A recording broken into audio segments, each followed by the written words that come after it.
Well, welcome everyone. My name is Dr. Sarah Kaiser, and I'm a quantum technologist and Pythonista who is really excited to share with you some of the things that I've been learning and writing about with respect to using Python to write quantum programs.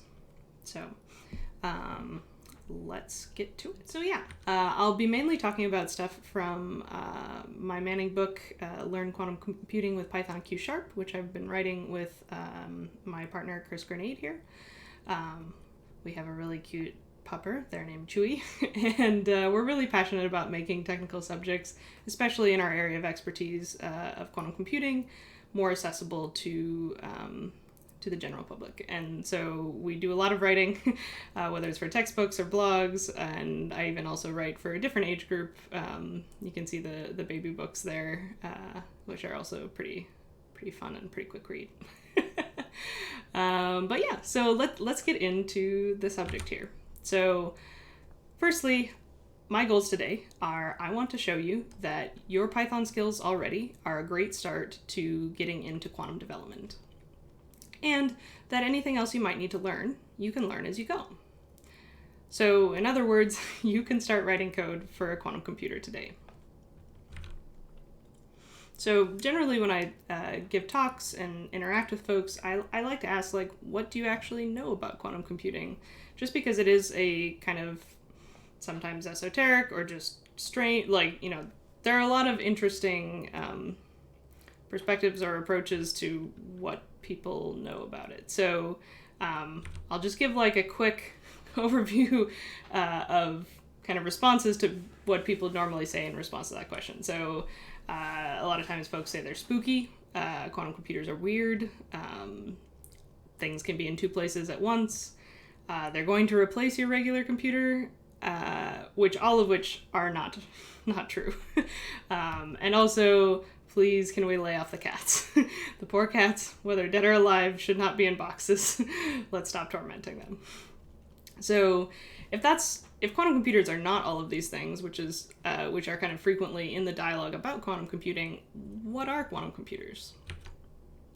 So a good way to think about it, I find, is to think of quantum computers as hardware accelerators.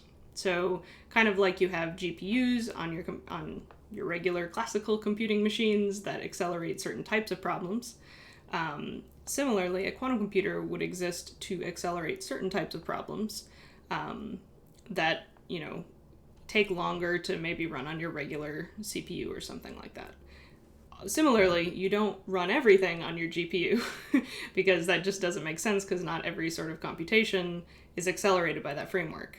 And so that's why quantum computers will not replace our classical computers. And you can see in this figure here kind of an overview of what the hardware technology stack will look like. So on the left here, you have your dev machine, which is where you're going to be writing your quantum programs. You'll be writing them in your favorite IDE, whether that's Visual Studio Code, PyCharm, whatever's your favorite. But you write your programs there. Those programs get sent probably via some sort of cloud service to a classical control computer in the data center where the actual quantum computer is. That classical control computer basically is the translator between, as well as the rest of the software stack, kind of connecting those two, but takes care of translating the code that you've written to the specific target hardware that you actually want to run the program on. So this hardware, often we refer to it as being made up of qubits. So we'll see a little bit more about qubits later, but it's effectively the quantum version of bits. And they have to live, unfortunately, for now, in extremely cold fridges, and not like your deep freeze in your basement, colder than deep space. So deep space is about 4 Kelvin, whereas these fridges usually have to be around a couple millikelvin, maybe tens of millikelvin, above absolute zero. So it's really cool science. Yeah, that's my one terrible joke. So if you want to learn more about this kind of tech stack or other things, kind of the interface between these different components, definitely check out chapters 1 and 2 of our book. We kind of go over this in more detail. So obviously, if we have this quantum hardware, we actually need to write presumably here we want to write code for it. So what is a quantum program? A quantum program is really just a classical program that emits instructions for this quantum hardware. So we can write code that kind of looks like this snippet here. This is kind of a hello world in Qsharp, which we'll talk about in a minute. But yeah, we can write code that kind of is human readable and familiar to us, and we don't have to necessarily get into any of the math or any of the other descriptions. Like, writing quantum programs can feel just like writing classical programs effectively. So why might we be writing programs for a quantum computer? So we know quite a few applications where quantum computers we can prove will provide some speed up to particular calculations of interest. However, and so some of those areas include chemistry and material science, where we want to try and understand a quantum interaction or chemical evolution, and it turns out it's actually much easier to simulate that on a system that also behaves according to the same quantum mechanics. Cryptography, in that we can use Shor's algorithm to exponentially faster factor integers, which kind of messes with some of the assumptions of classical crypto. Machine learning is also kind of an emerging application right now for quantum computing as well. We are finding that there might be some interesting speedups for being able to do like either training or inferencing in parallel by using superposition. But really, what's most exciting about this field, I find, is that we're really at a place where we're finding out new applications like every day. And so bringing in more people with different experiences, like doing database dev or doing front-end dev or DevOps, like learning about kind of what problems they face and trying to figure out if there's ways that this new hardware accelerator can address. So how does Python help here? So kind of as the title of the talk indicated, Python is,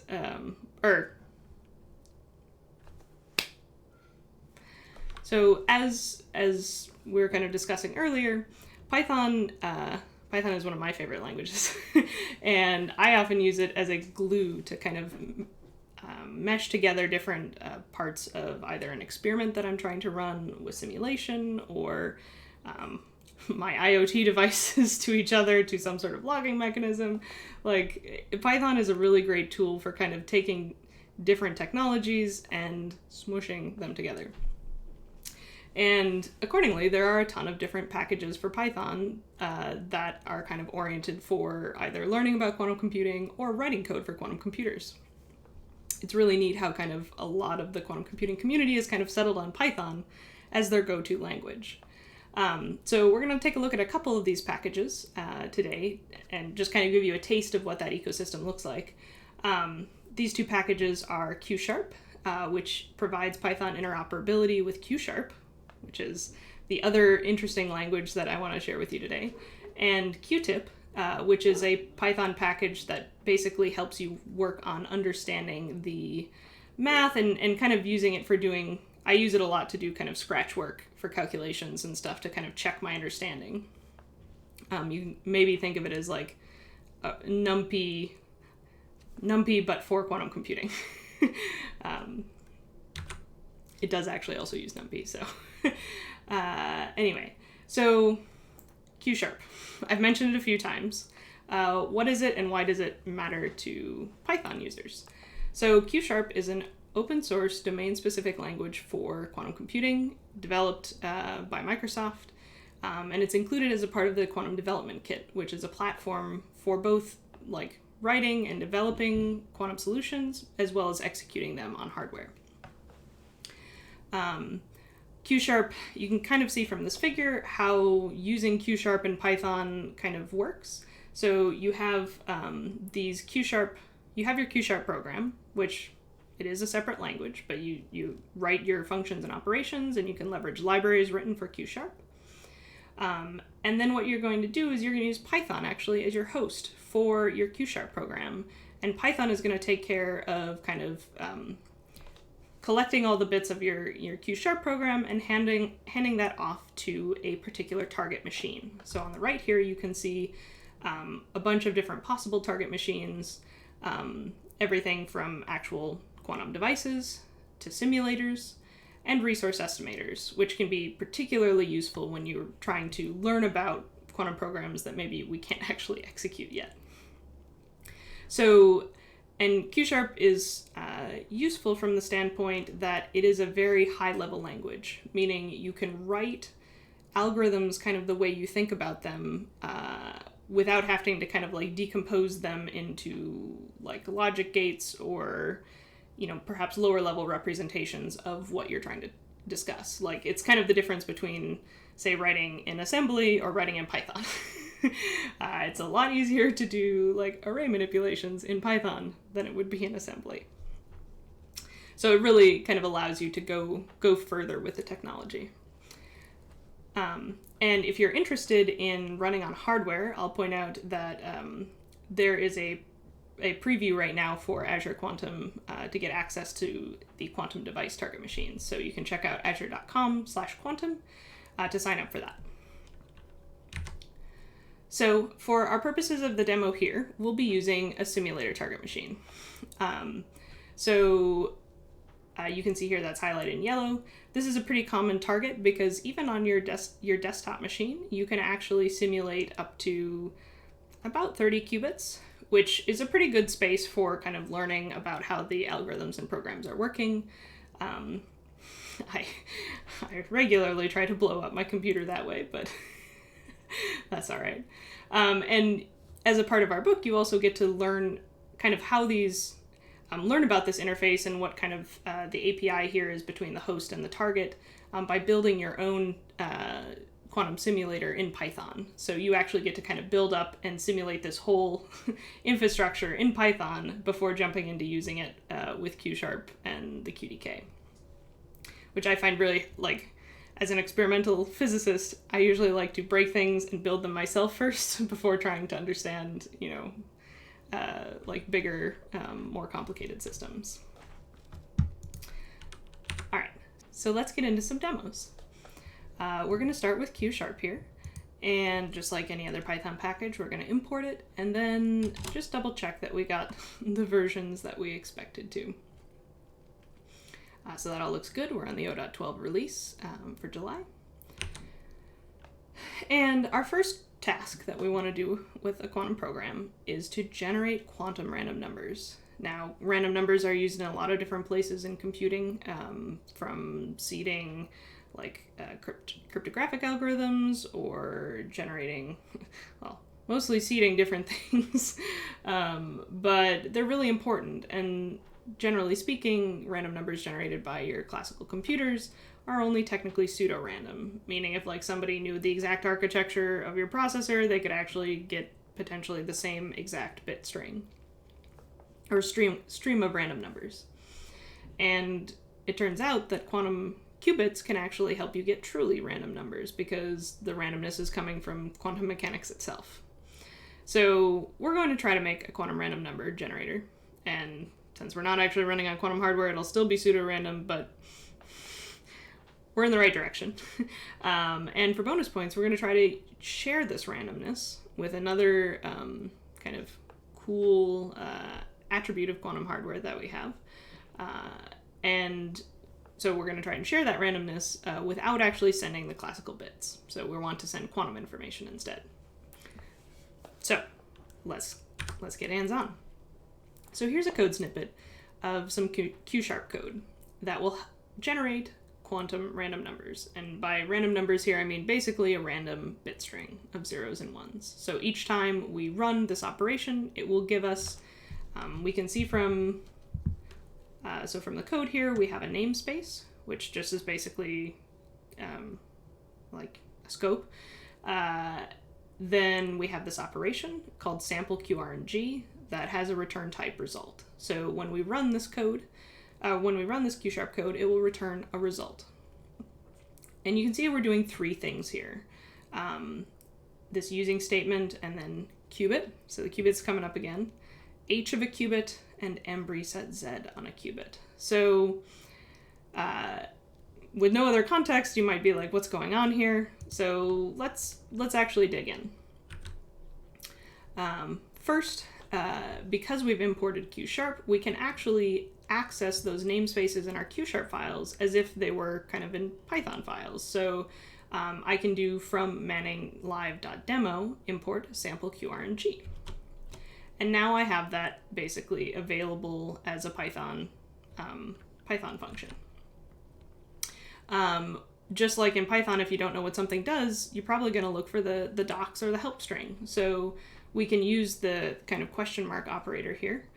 And let's see, can I make this bigger so you can see temporarily? So that in Jupyter Notebook here pulled up kind of like the help docs or the doc string for SampleQrng. And you can see here it generates a random value from 0 to 1 by measuring a qubit in equal superposition. So that's kind of the hint that we're going to be using the kind of attribute of quantum hardware or resource that we have called superposition that we don't have on classical computers. And there's a little bit more of a description here that kind of indicates more details about what it does, including that we're going to get the 1 result with a probability of 0.5 and a 0 result with a probability of 0.5. Cool. So that's pretty much exactly what we'd hope for, is random 0s and 1s with equal probability. Let's zoom that back out there. We'll close that. And so let's actually then try to use it. So we can use, so when when the Qsharp package pulls in SampleQrng, it exposes our simulate here for us to call.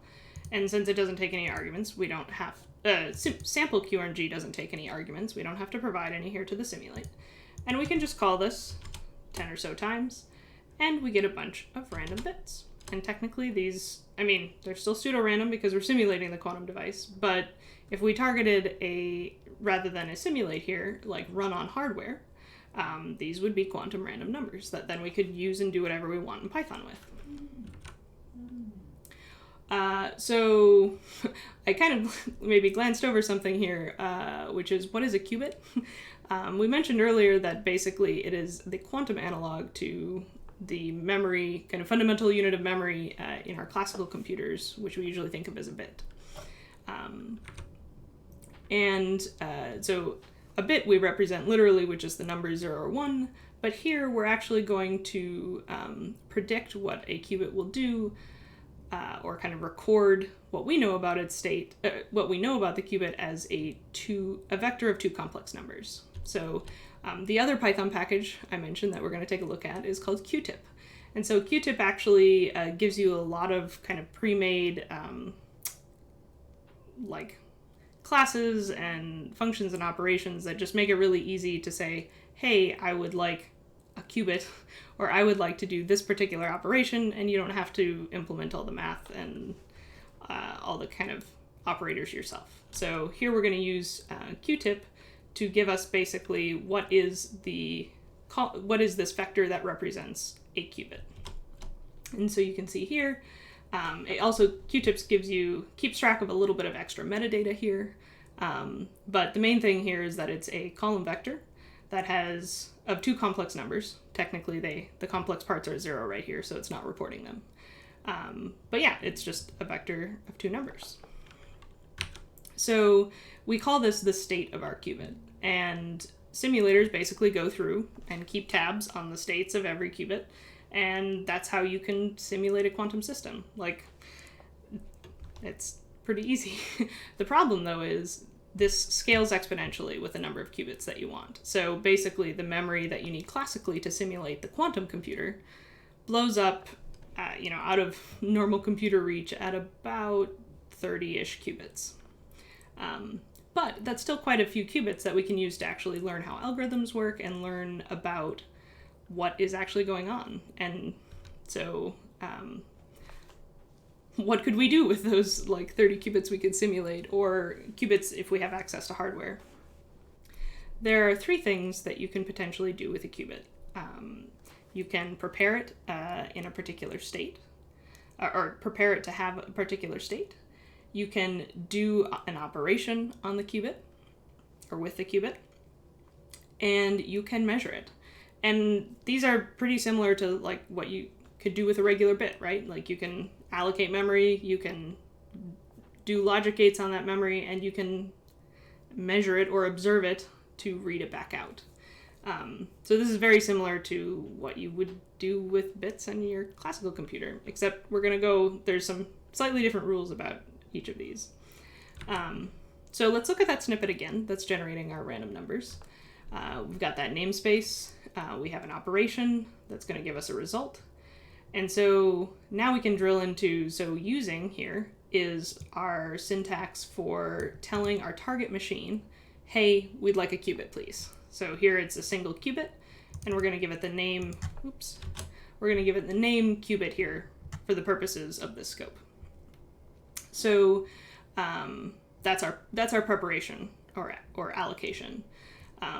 Next, we're going to do an operation. So that operation here is called H, which is short for Hadamard, and it's the operation that actually allows us to put a qubit in superposition. So this is kind of, you'll see H's in a lot of different places in quantum algorithms because it's kind of what allows us to leverage one of the unique properties of quantum hardware.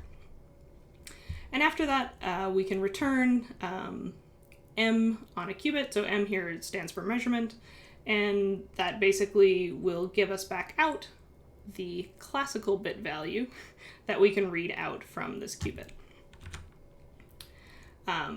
So let's look at some more kind of detailed examples of each of these three steps. So if we want to get a qubit, that's this memory allocation step. And I'm also showing here another way you can use Python and kind of Qsharp together is you can actually pass in, so this is all Python code running in a Python kernel for a Jupyter notebook. You can use the Qsharp compile here to actually pass a block of Qsharp code to Python and have Python coordinate its compilation and actually then save that kind of compiled object to prepare qubit. And then we can do the same things on prepare qubit as if this code was actually written in a file, in a Qsharp file in our directory. So here, this is just showing, so one additional thing here, we're opening a new namespace for diagnostics. And what we're going to do here is our operation is called prepare qubit. It has the return type unit, meaning it doesn't return anything. And we're going to allocate a qubit here with the using statement. And then we're going to call dump machine. And dump machine is kind of like the canonical, I feel like it's like the printf of Qsharp, at least for trying to understand what the target machine knows about your program. So if we let me actually compile that. And then I will run this. You can see that dump machine actually prints out something that looks kind of similar to what we've seen before. So dump machine showed us this thing that looks like a column vector. And if we look at what qtip, which we were kind of like using to practice doing some of the math and manipulations with qubits, is the same thing. So basically, you can always use qtip as a way of like double checking what you think should be happening in your Qsharp program. And so it provides kind of a good way, like qtip is entirely in Python and is a Python package, and then Qsharp is going to give you a lot of advantages in that the Qsharp program you write, you can run against the simulator target or the hardware target or against a resource estimator. So it's kind of like qtip is like the pencil and paper to the actual running your full code. Alrighty, so that's good. Everything here is consistent. So what's next? Now that we know how to use dump machine, let's see if we can use it to figure out what H does. So, and this H operation, which is supposed to create superposition. So again, we're going to import from one of the files in our directory here, an operation called Qrng with diagnostics. And we'll just simulate that and see what happens. So you can see here, I've added a few more message statements here that just kind of give us a little more context for the printfs. But so we do a dump machine, and we see that when we allocate our qubit at the beginning, it's kind of exactly as we expect. It's that column of 1, 0, meaning that if we were to measure this qubit, we would 100% of the time get the classical bit outcome 1. So dump machine, the labels here on the left correspond to what measurement outcomes you would get, and those measurement outcomes are always classical values. So yeah, that means the qubit that we're given at the beginning is 100% for sure in this 0 state. After we apply H, we can do dump machine again and see what's changed.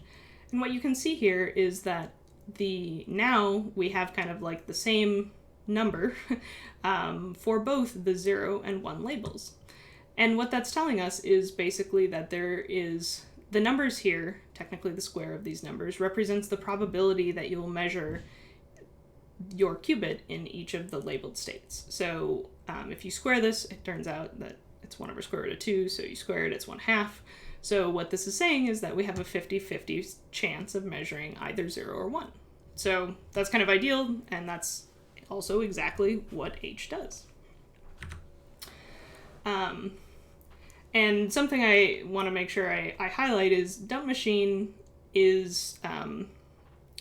will only be able to tell you what the target machine knows about itself. So if it's a simulator, like we're running right here, it can tell you everything about effectively all the notes it's taking about the states of all the qubits.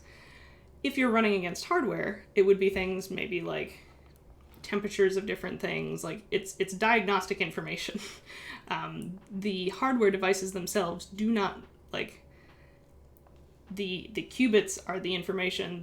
You can't actually just read out this vector from something. So something to be aware of, that you can do all your testing and debugging using dump machine to read out the full states on the simulator, but when you go to run on hardware, you won't necessarily have that as a resource, because we can't actually do that by the laws of quantum mechanics. So again, we can use kind of Q-tip here to verify our understanding of what's happening with this H operator. So you can see here, so here's our initial state from before, which is represented as that 1, 0 column vector. And operations are just matrices.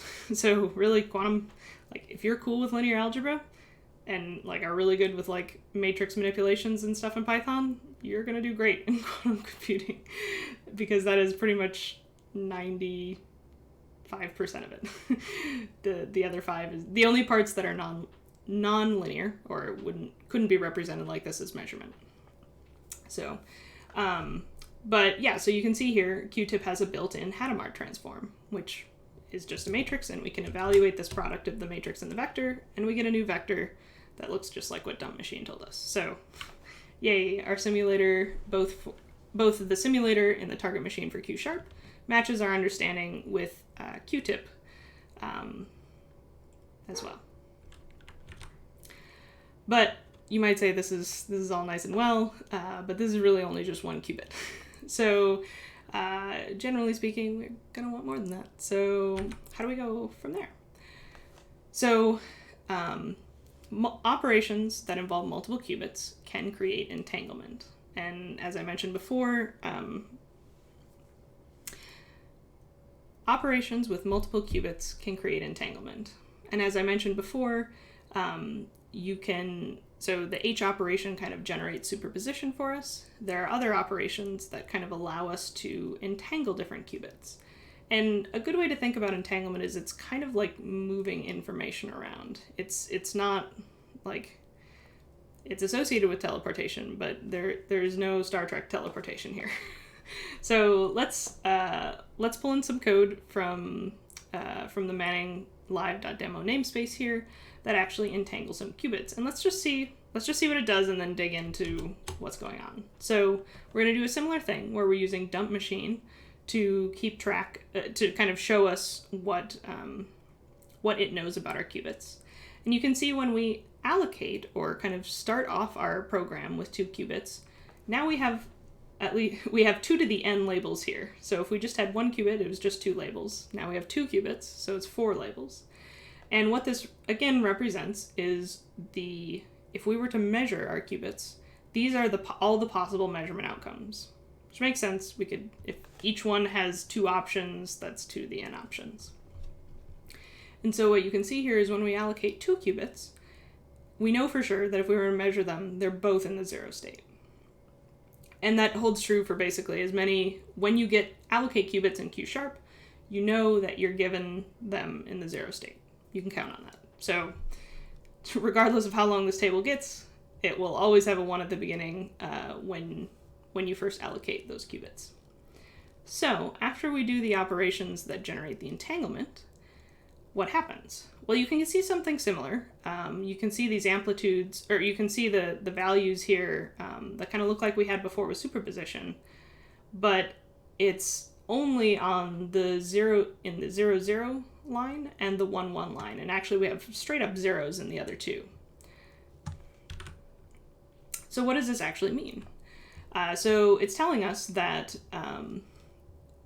like the 0, 0 label again means that if we were to measure this register, both qubits, we're going to get either both qubits are 0 or both qubits are 1. And there's literally no probability, no chance that we'll get a 1, 0 or a 0, 1. So we don't, again, it's still a 50-50 or a superposition between 0, 0 and 1, 1. But we don't, but we know for sure it's not going to be 1, 0 or 0, 1. So you can obviously test that. If you run this entangled qubits, you can run it a bajillion times and you'll always only ever get 0, 0 or 1, 1.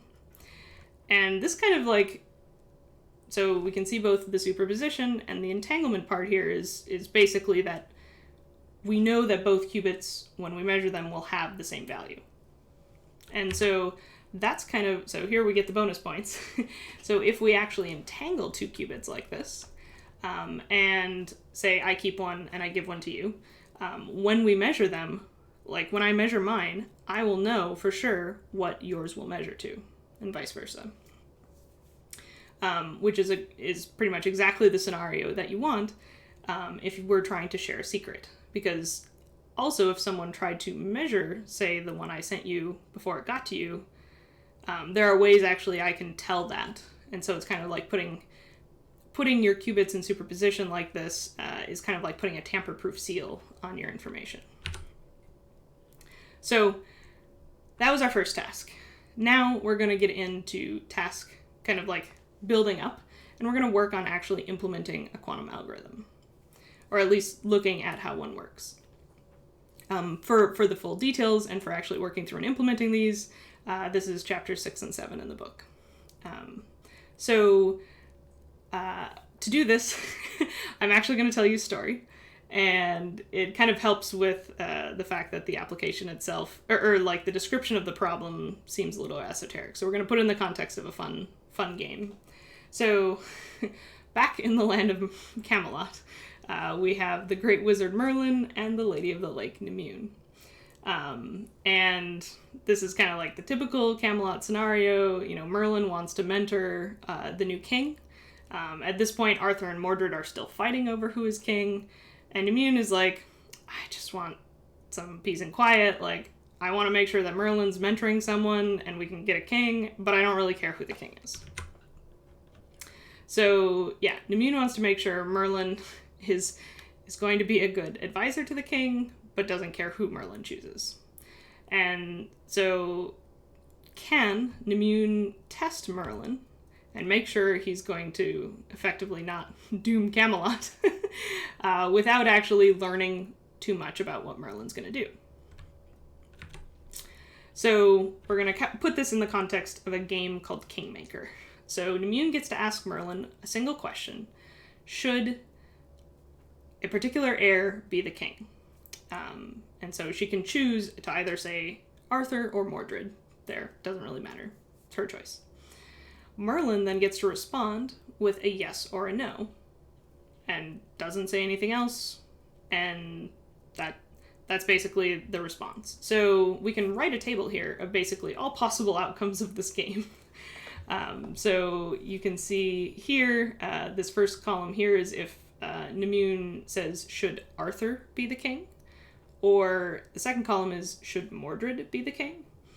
And you can see Merlin's strategies, like the sensible ones, are basically if he wants to pick Arthur and mentor Arthur, he'll say yes if Nemune asks this, and no if Nemune asks about Mordred. Similarly, vice versa, if he wants to mentor Mordred. But he technically could also answer yes to both, which would be like a very wishy-washy response. Or the lazy, maybe he's got his own side gig going on and he doesn't want to mentor anyone. And so basically these last two are the cases that Nemune wants to make sure are not going to happen. Nemune wants to make sure Merlin has picked someone, but she doesn't frankly care which. So another way that we can think about these strategies are actually 1-bit to 1-bit functions.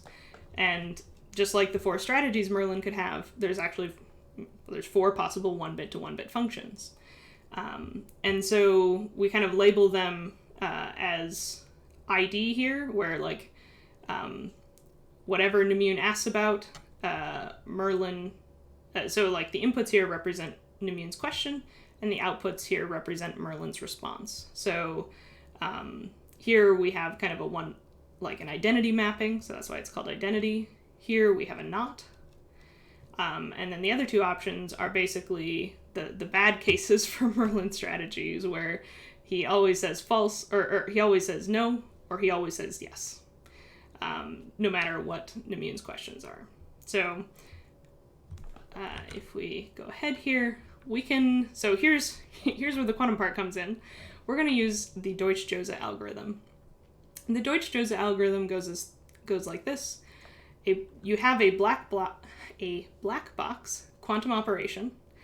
This is called an oracle, and also why everything here is Camelot themed, which acts on an input qubit and acts on a target qubit. So that's kind of the 1 qubit in, 1 qubit out. We're promised that this oracle is either constant or balanced. And that effectively represents, so we can break down our 4 cases here into a category of balanced, where basically all the outputs are covered, or constant, where all the inputs map to one particular output. So Deutsch-Jozsa allows us to determine if an oracle is constant or balanced with actually just 1 query, which in this case saves you 1 query. Because to fully know which of Merlin's strategies he's using, Nemune would have to ask him 2 questions, right? To basically figure out which of these 4 cases that Merlin is kind of acting on, or is Merlin's strategy. So a 50% reduction here, 2 queries to 1 doesn't seem terribly good, but basically Deutsch-Jozsa scales to n bits. So if you have an n-bit function to n-bit functions, it still only takes 1 query. So it's actually constant, which is kind of one of the really, like, that's the quantum part there, is this advantage scales and it's just constant because it's just 1 query to find out this property about a particular function. So yes, that means that Nemune, as long as, since she's the Lady of the Lake, she has access, of course, to a quantum computer, and she can use Deutsch-Jozsa to test Merlin without actually kind of meddling in the affairs of Camelot. So yeah, so in summary, what we're going to do is we're going to use Deutsch-Jozsa, the Deutsch-Jozsa algorithm, to figure out whether Merlin's strategy is balanced, aka will keep the kingdom in balance, or constant, and is going to put the kingdom into chaos. And we can do that with just basically 1 question to Merlin, or 1 query. So let's take a look at the code. This is going to be Qsharp code that we're going to run again in Python. So you have this operation, and we're going to call it check if oracle is balanced. So it takes an input called oracle, and it returns a type bool. So that kind of makes sense. We're checking the return type should probably be a bool here. So we start with the using statement, and we're going to allocate 2 qubits from our target device, whether that's a simulator, hardware, whatever. And we're going to call them control and target. we're going to then, so that's basically our prepare. Now we're going to do some operations, and then we'll measure. So the operations in the middle, we're going to put our control qubit in a superposition. So that's almost exactly like we did for the quantum random number generator. And then we're going to use, then we're going to do some things to the target qubit. So you can see here we have this within and apply kind of block structure here. So there's kind of like two, this is the within block, and this is the apply block. And what that does is it will basically do the operations in the within block, then it will do the operations in the apply block, and then it will actually undo these operations in the within block. So it's kind of like, I mean, I could copy and paste these two lines and put them underneath and say do the opposite, or effectively the adjoint of those operations. But this is a nicer syntax for doing that. And you'll see this come up a lot in quantum algorithms because quantum computing has a lot to do with reversible computing. And so quantum algorithms have to be reversible.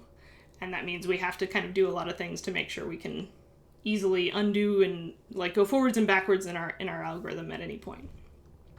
So this within apply is kind of a nice syntax for doing that, and kind of illustrates why having a domain-specific language for writing a quantum algorithm is helpful, because you can actually have structures like this that come up very naturally in quantum algorithms.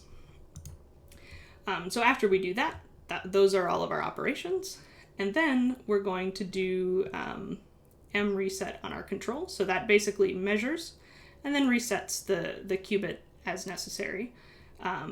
And since we're returning a bool, we check that against 1 because that would be the measurement result here. That would mean it's balanced. Sweet. So let's actually try running this. So I have this exact operation in the Manning live.deutsch-Jose namespace. So I'm going to open that. And then I'm going to pass the check if oracle is balanced, and I'm going to pass it the 0 oracle. So let's think about the desired outcome here. The 0 oracle is in fact not balanced because all the outputs are not covered. Everything just goes to 0. So I'm expecting when I run this that this reply is false. And the other argument here, true, is for the verbosity. So we're getting the kind of printout here.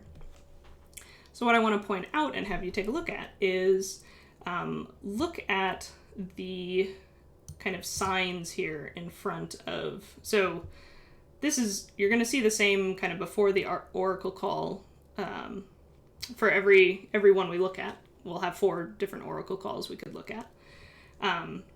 But what I want you to notice is different is the signs here after. So this is after we've basically queried the black box. You can see here actually this doesn't change anything. So that's maybe not so interesting.